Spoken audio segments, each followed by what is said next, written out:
Şakir Ağa türbəsi 15-ci əsrə aid memarlıq abidəsidir.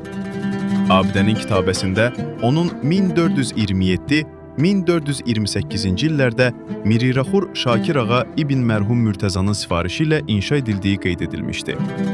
Abidə planda xaçvaridir. Türbəyə giriş şimal tərəfdən portaldandır. Portalın iç məkanında hər iki tərəfində oxvari arkaya ilə tamamlanan 8 güşəli prizma şəkilli taxçalar yerləşdirilib. Türbənin içində də müxtəlif ölçülü düzbucaqlı 8 ədəd taxça mövcuddur. İmarətin tağlı giriş qapısının üstündə ərəbcə 2 sətirli kitabə var ki, mətni belə oxunur. Bu imarətin tikilməsinə millət və din böyüklərinin hamısı Miriraxur Şakir Ağa İbn Mərhum Mürtəza əmr etmişdi. Hicri təqvimlə 831-ci il. Azərbaycanda Şakir Ağa türbəsi kimi həm daxili, həm də xarici quruluşu xaç şəklində olan ikinci bir abidə yoxdur.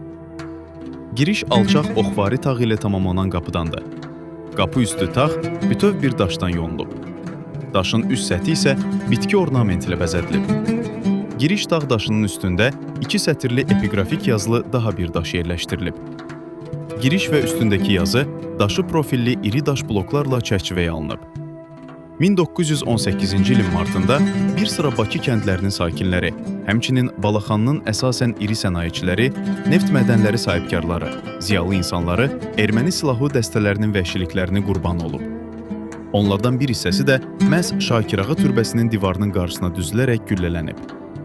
Həmin güllə izləri bu günə qədər türbənin divarlarında olduğu kimi qalıb.